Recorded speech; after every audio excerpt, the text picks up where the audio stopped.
sometimes I be having doubt because a lot of people don't be giving me my credit. I don't think a lot of people see, like, the boxing fans or the boxing world don't see my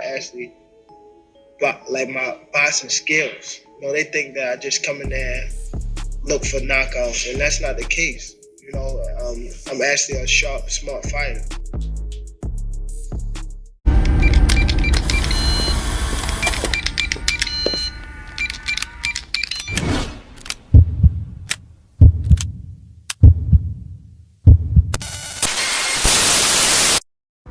Welcome back. It's Michael Rogers. Welcome to BodyWorkBoxing. Gervonta Tank Davis is exposing a lot of people right now in real time. This is part of the responsible journalism piece that I like to do sometimes when I just basically give the pulse of boxing in this situation and pretty much touch on the climate and what's going on. And I really want to paint a picture for you all, because we have some butthurt Devin only fans that are riding for Devin no matter what. Knee pads, tonsil jewelry, all that. That's, pretty much, they be on a smear campaign when it comes to Tank. We even have some of Tank's own biggest fans. So on either way, when you look at the alphabet community, a lot of them get paid off of using Tank's name.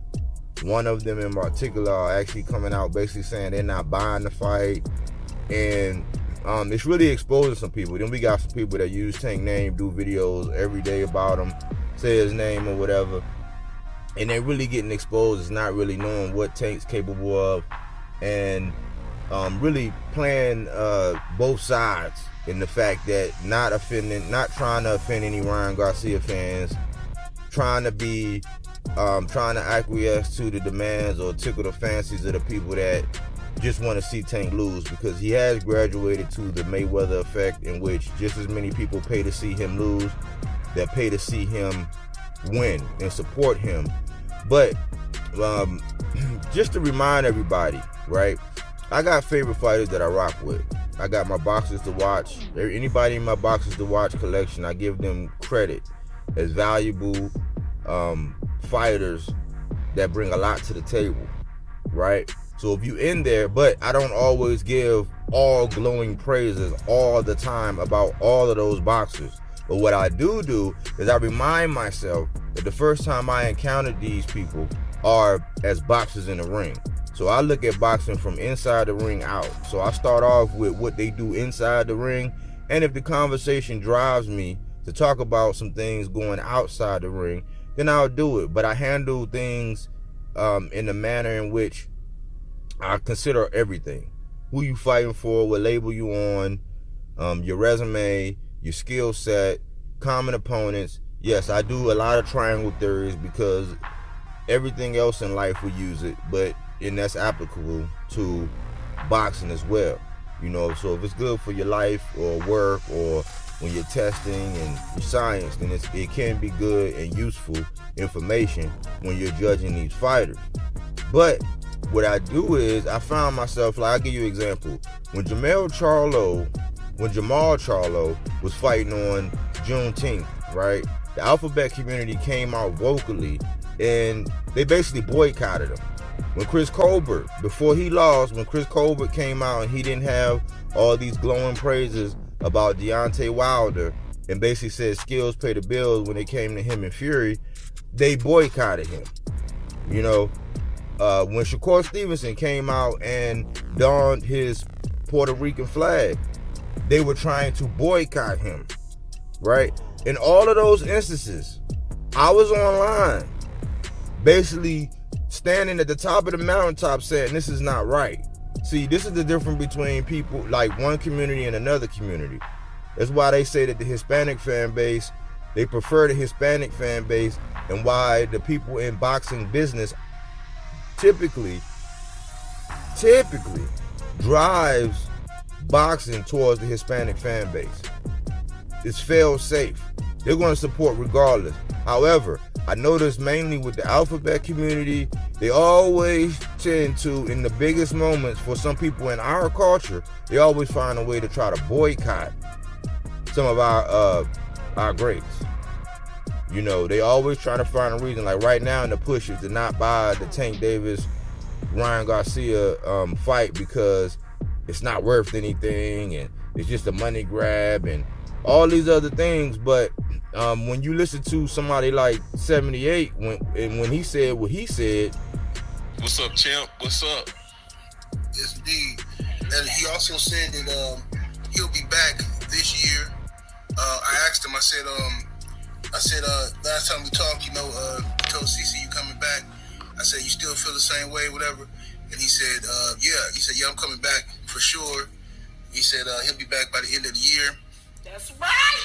You know what I'm saying? And he said he already working on something. So hopefully, I want him. Me personally, I want him to take a light touch because he don't need to be fighting none of these crazy motherfuckers. Take a light touch, whoop somebody's ass, and then fight for undisputed. Because he the money man, so he can fight whoever the fuck he want to. You know what I'm saying? so because Deontay Wilder is the money man, he said he didn't want him to have any soft touches. And he was like, he the money man. He can fight whoever he wants. And these are the double standards that we always have, or as a community, especially the leaders online, especially when it comes to YouTube and content creation. You know what I'm saying? The boxing mouth, the Hippos Den boxing community, they always come out and they just shit on Tank, right? But they make excuses for somebody like Wilder. I heard one of the biggest Wilder fanboys. I'm talking about he got the jumbo knee pads, with the 1,000 thread count cotton knee pads, the padding in them with the Kevlar cap and the tonsil jewelry. He even has throat coat for Deontay Wilder, coming out saying, man, that man, he sacrificed his life for me and people who look like me. I'm like, I thought all boxers, when they get in the ring and they get hit in the head, they sacrifice themselves. But what I find so interesting is just the other day, or not too long ago, the build-up when this fight was announced, this fight wasn't worth anything. Ryan wasn't worth anything. He don't qualify anything. There's no belts involved. Tank got a Reggie belt. Blah, blah, blah. Who is Ryan? But now Devin Haney is coming out saying he's basically going to go to the fight, and if Ryan wins, he's going to try to make a fight. I'm like, man, it got to be exhausting to be a fan of some of the guys that people out here online are a fan of, or people in the sport are a fan of, especially when you have an influence and you got thousands of people, hundreds of people that watch you every day, thousands of people that hear you on a weekly basis, and you push these narratives.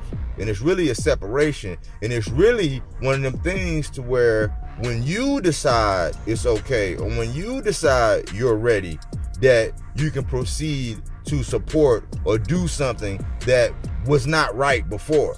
So I give you another example. The same Deontay Wilder knee pad wearing person, this same person is the same person who was quick to point out how Lomachenko sparred his sparring partner, right? He discounted it when Deontay Wilder came back and he sparred his sparring partner. Once again, I was at the top of the mountain saying, hey, it's soft touch season. And I lumped Deontay Wilder and Lomachenko in the same category because they both came back and sparred their sparring partners. This guy never said anything. He waited till after the fight. Oh, man, they're going to try to make a big deal because Deontay Wilder sparred his sparring partner. But you was quick to ride Devin Haney nuts all the time. You was quick to point out how Loma sparred his sparring partner. They don't keep the same energy. It's a double standard, and it's a lot of favoritism. It's a lot of light skin versus dark skin, a lot of colorism in boxing, and it's a lot of reverse racism in boxing. It's a lot of tribalism in boxing. If you part of this tribe, this is how it goes. If you part of that tribe, oh yeah, y'all can get away with anything. Y'all come around, y'all get all the clout, all the money, all the super chats, all the likes, all the views, all the attention off of low-level energy the whole time, only to turn around and change faces when it comes to your favorite fighter, right? This same guy, this Deontay Wilder knee pad wearing, tonsil jewelry having, throat coat using content creator was the same guy who was always quick to point out how Bud Crawford got beat by Ugas in the amateurs, right? But give no credence to the fact that Ryan and Devin split 3-3 in the amateurs. So that means that Devin never showed any dominance over Ryan anyway. But now all of a sudden, if Ryan is to win this fight, now Devin Haney is going to be apt to call him out so they can fight at 140. It's bullshit. Because if you can't support Tank in this fight against Ryan right now, why would you support Devin Haney in that fight? It wouldn't be any belts except for what Devin brings to the table. Who is Ryan to actually qualify? If Ryan don't qualify anything to anybody to actually get the Tank fight, then why would he qualify to be able to fight Devin? Oh, because he was his mandatory? And he didn't want to fight him back then? Oh, but now it's all acceptable now because he's fighting Devin. The double standards, man. We got to put down the goalposts, man. And sometimes, man, what we don't understand is we'll never hear Jet Li come out and shit on Jackie Chan, and then Jackie Chan come out and shit on Bruce Lee. We'll never hear it. But we'll hear somebody come out as a Jordan fan and just shit all over LeBron. That's what we'll hear. We'll hear somebody, some of the rappers of the great, like our greats today. We always gotta pit, some of the greats from before up against the greats now. It's just like Tank will never get the credit that he deserves right now because of Floyd. In other cultures, they don't do that. They don't do that. You know what I'm saying? But what I'm trying to say here in this video is that, you got to be careful who you listen to. Protect your broker. Protect your broker. If you don't know what that is, go look it up. Keep your eye on the prize, man. Learn how to celebrate your own. Learn how to be supportive of your own. Don't be a part of the wave that's always going to discount your brother, whoever that may be, in boxing because you want to subscribe to a narrative. If it's good for the goose, it's good for the gander. Right? This might not be the creme de la creme, but culturally and what it symbolizes as far as Golden Boy and PBC, the African American against the Latino, part of the green print, as part of, the culture as far as the youth and who they're following, the level of influence, and people risking actually losing, not protecting their O's, putting it all on the line and getting down for the sport, right? So if we're going to be equal, if we're going to be honest, and we're going to be fair in our assessments, man, don't be part of these people who come out and make money all the time, all day, every day, slandering and blaspheming on boxers, only to turn around and just shit on them in the moments where we can actually make an impact. I know I'm going to buy the fight, you know what I'm saying? I'm going to watch it. I'm going to be entertained, and I'm just going to enjoy it. And I'm starting to think that the undercard is severely overrated, because we got to think that whenever PBC is actually showcasing an event of this magnitude, then they want you to see something. They want you to see some premier guys. They want you to see whoever their next up is. We got the talented Mr. David Morrell on that undercard. Beck the Bully against Gabe Rosado with blood there. Elijah Garcia, who is the young guy, looks pretty good. Has a very high ceiling. It's a lot of people that we could actually have eyeballs on and things that we should be looking at, and we shouldn't just be so one-sided and stupid, because we always find a way to slip out and to be non-supportive. And I want y'all to watch. Going forward how often this happens. You know what I'm saying? I often find myself, especially when it comes down to boxers. I got a lot of boxers that I rock with, but I only get in conversations where I really gotta defend, be pro or against, if those two boxers are going against each other. If they're not going against each other, all you're really going to do is get yourself worked up about some shit that might turn personal, and they don't even have to. Why? Because they're not even going to fight yet. Once they're fighting and they're in the ring or it's announced, then I'll say, hey, this is why I agree with this guy. This is why I go for that guy. This is why this person, and give a more level-headed approach. Right now, it's just really a big game, you know what I'm saying, in boxing, where, you know, you can say one thing, you can act one thing about this fighter, but then that don't apply to that fighter. You got to keep it 100. Remember, my motto is silence is consent, which is sick. And, you know, we just got to be level-headed about everything when it comes to boxing, how we judge it. You know, I'm excited about the fight. I'm excited about the implications, because after this fight, it's going to put everybody else in a very, very tough spot in regards to getting the best fights. What do you think about it? You know, how do you see the fight going?